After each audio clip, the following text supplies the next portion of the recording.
ನಾನೊಂದು ಕೇಳ್ತೀನಿ, ನಡೆಸ್ಕೊಡ್ತೀರಾ? ಮಹಾರಾಣಿಯವರು ಕೇಳಬಾರ್ದು, ಆಜ್ಞೆ ಮಾಡಬೇಕು. ನಾನು ಆಜ್ಞೆ ಮಾಡೋ ಅಷ್ಟು ದೊಡ್ಡವಳೇನಲ್ಲ, ಬೇಡೋ ಅಷ್ಟು ಚಿಕ್ಕವಳು. ಸರಿ ಚಿಕ್ಕವಳೆ, ಬೇಡ್ಕೊಳ್ಳಿ.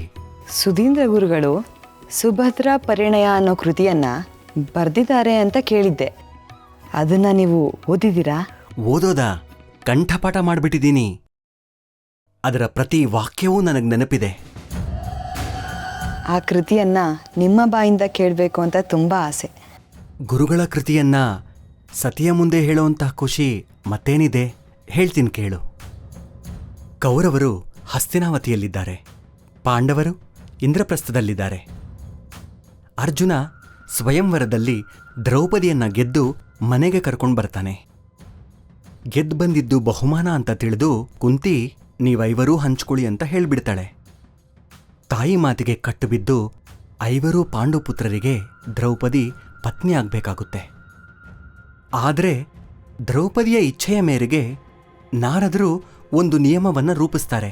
ಒಬ್ಬರು 1 ವರ್ಷದವರೆಗೆ ದ್ರೌಪದಿಯ ಜೊತೆಗೆ ಇರಬೇಕು ಮತ್ತು ಆ ಸಮಯದಲ್ಲಿ ಬೇರೆಯವರು ಅವರಿಬ್ಬರ ಏಕಾಂತದ ನಡುವೆ ಅಪ್ಪಿತಪ್ಪಿಯೂ ಸುಳಿಯಬಾರದು. ಹಾಗೇನಾದ್ರೂ ಹೋದ್ರೆ ಅವರು 1 ವರ್ಷ ತೀರ್ಥಯಾತ್ರೆ ಮಾಡಿ ಪಾಪ ಕಳ್ಕೋಬೇಕು. ಹೀಗಿರುವಾಗ ಅದು ಯುಧಿಷ್ಠಿರನ ಸರದಿಯಾಗಿತ್ತು. ಅವನು ದ್ರೌಪದಿಯೊಂದಿಗೆ ಏಕಾಂತದಲ್ಲಿದ್ದ. ಅದೇ ವೇಳೆಗೆ ಕಾಡು ಪ್ರಾಣಿಗಳು ಊರೊಳಗೆ ನುಗ್ಗಿ ಮನುಷ್ಯರಿಗೆ, ಸಾಕು ಪ್ರಾಣಿಗಳಿಗೆ ಜೀವಹಾನಿ ಮಾಡುತ್ತಿದೆ ಎಂಬ ಸುದ್ದಿ ಬರುತ್ತೆ. ಅವುಗಳನ್ನು ಹಿಮ್ಮೆಟ್ಟಿಸಲು ತಕ್ಷಣವಾಗಿ ಹೊರಡುವ ಅನಿವಾರ್ಯ ಅರ್ಜುನನಿಗೆ ಬರುತ್ತೆ. ಆದರೆ ಬಿಲ್ಲು ಬಾಣಗಳು ಯುಧಿಷ್ಠಿರನ ಕೋಣೆಯೊಳಗೇ ಇದೆ. ಅರ್ಜುನ ಗೊತ್ತಿಲ್ಲದೆ ಅವಸರದೊಳಗೆ ಕೋಣೆ ಒಳಗಡೆ ನುಗ್ಬಿಡ್ತಾನೆ. ಅದೇ ಸಮಯದಲ್ಲಿ ಯುಧಿಷ್ಠಿರ ಮತ್ತೆ ದ್ರೌಪದಿ ಜೊತೆಯಾಗೇ ಇರ್ತಾರೆ. ಆಗ ಕ್ಷಮೆ ಕೇಳಿ ತನ್ನ ಬಿಲ್ಲು ಬತ್ತಳಿಕೆಯನ್ನು ತೆಗೆದುಕೊಂಡು ಹೊರಡ್ತಾನೆ. ಈ ಪ್ರಸಂಗದ ನಂತರ ಅರ್ಜುನ ಕಾಡು ಪ್ರಾಣಿಗಳಿಂದ ಜಾನುವಾರುಗಳನ್ನು ರಕ್ಷಿಸಿ ಹಿಂದಿರುಗಿ ಬರ್ತಾನೆ. ಮಾಡಿದ ಪಾಪಕ್ಕಾಗಿ ತೀರ್ಥಯಾತ್ರೆಗೆ ಸಿದ್ಧನಾಗ್ತಾನೆ. ಯುಧಿಷ್ಠಿರ ಮತ್ತೆ ಕುಂತಿ ಅವನನ್ನ ತಡೀತಾರೆ. ದೊಡ್ಡವರ ಏಕಾಂತಕ್ಕೆ ಚಿಕ್ಕವರು ಬಂದರೆ ಅದು ಅಪರಾಧ ಅಲ್ಲ. ಮತ್ತೆ ನೀನು ಉದ್ದೇಶಪೂರ್ವಕವಾಗಿ ಬಂದಿಲ್ಲ, ಪ್ರಜೆಗಳ ರಕ್ಷಣೆಗಾಗಿ ಬಂದಿದ್ದು ಅಂತ ಎಷ್ಟು ಹೇಳಿದ್ರೂ ಅರ್ಜುನ ಕೇಳೋದಿಲ್ಲ.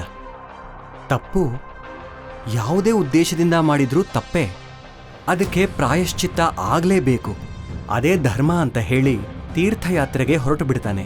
ಬದರಿ, ಕೇದಾರ, ಕಾಶಿ, ಮಾನಸ ಸರೋವರನೆಲ್ಲ ಸುತ್ತಾ ಇರ್ತಾನೆ. ಆ ಸಮಯದಲ್ಲಿ ಅವನಿಗೆ ಸುಭದ್ರೆಯ ಮೇಲೆ ಪ್ರೀತಿಯಾಗುತ್ತೆ. ಪರಸ್ಪರ ಪ್ರೀತಿ ಇದ್ದರೂ ಆ ಪ್ರೀತಿ ಅವನಿಗೆ ಅಷ್ಟು ಸುಲಭವಾಗಿ ದಕ್ಕುವಂಥದ್ದಲ್ಲ. ಅದಕ್ಕೆ ಶ್ರೀಕೃಷ್ಣನ ಆದೇಶದ ಮೇರೆಗೆ ಸನ್ಯಾಸಿಯಾಗಿ ಮಾರುವೇಷ ಧರಿಸಿ ಕಾಡಿನಲ್ಲಿ ಧ್ಯಾನ ಮಾಡ್ತಾ ಕೂರ್ತಾನೆ.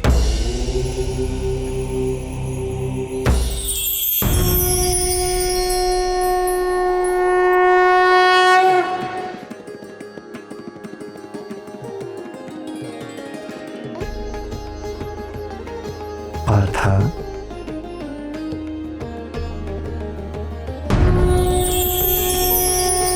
ಕೃಷ್ಣ,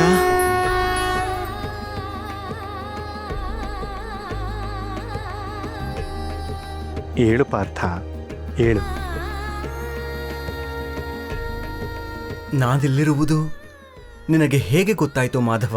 ಮಳೆಗೆ ಇಳೆಯ ವಿಳಾಸ, ದುಂಬಿಗೆ ಹೂವಿನ ವಿಳಾಸ, ಕೃಷ್ಣನಿಗೆ ಅರ್ಜುನನ ವಿಳಾಸ ಯಾರು ಹೇಳಬೇಕಿಲ್ಲ ಗಾಂಡೀವ. ಮಿತ್ರ ಎಲ್ಲಿದ್ದರೂ, ಯಾವ ವೇಷದಲ್ಲಿಯೇ ಇದ್ದರೂ ಮನಸ್ಸಿಗೆ ಹತ್ತಿರವೇ ಇರುತ್ತಾನೆ. ನಿನ್ನ ಮಿತ್ರನೆಂಬುದು ನನ್ನ ಬಹುಜನ್ಮದ ಸುಕೃತ. ಅಂದ ಹಾಗೆ ನಾನು ಈ ವೇಷದಲ್ಲಿ ಈ ಅರಣ್ಯಕ್ಕೆ ಏಕೆ ಬರಬೇಕಾಯಿತು ಎಂಬುದು ನಿನಗೆ ತಿಳಿದಿದೆ ಎಂದುಕೊಳ್ತೇನೆ. ನೀನು ಬಂದಿರುವ ಕಾರಣ ನನಗೆ ತಿಳಿದಿದೆ ಪಾಂಡುಪುತ್ರ, ಆದರೆ ನಾನು ಬಂದಿರುವ ಕಾರಣ ನಿನಗೆ ತಿಳಿದಿಲ್ಲ. ಸರ್ವಾಂತರ್ಯಾಮಿಯ ಅಂತರಂಗವನ್ನು ಅರಿಯಲು ನಾನೆಷ್ಟರವನು ಕೃಷ್ಣ. ಹೇಳಿದರೆ ಕೇಳಲು ಕಾತರನಾಗಿದ್ದೇನೆ. ಅಣ್ಣ ಬಲರಾಮ ಸೋದರಿ ಸುಭದ್ರೆಯ ವಿವಾಹ ಮಾಡಲು ಸಿದ್ಧನಾಗಿದ್ದಾನೆ. ಏನು? ಸುಭದ್ರೆಗೆ ವಿವಾಹವೇ? ಹೌದು, ವರ ನಿನ್ನ ಸಹೋದರನೇ, ಕುರುಕುಲಾಧೀಶ, ಕೌರವೇಶ, ದುರ್ಯೋಧನ.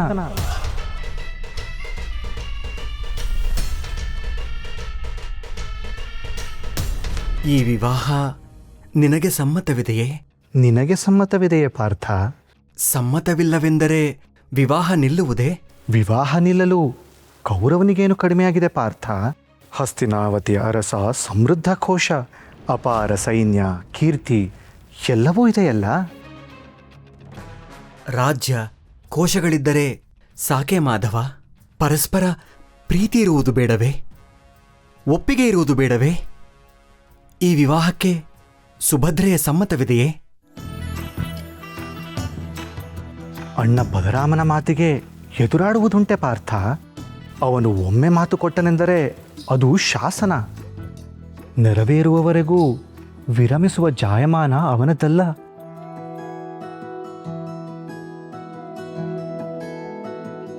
ಕೃಷ್ಣ, ಸುಭದ್ರೆಯ ಮನಸ್ಸಲ್ಲಿ ನಾನಿದ್ದೇನೆ, ನನ್ನ ಮನಸ್ಸಿನಲ್ಲಿ ಅವಳಿದ್ದಾಳೆ.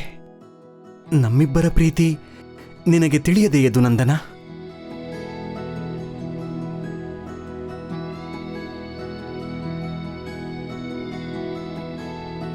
ತಿಳಿದಿರುವುದರಿಂದಲೇ ನಾನು ಇಲ್ಲಿಗೆ ಬಂದಿರುವುದು ಪಾರ್ಥ.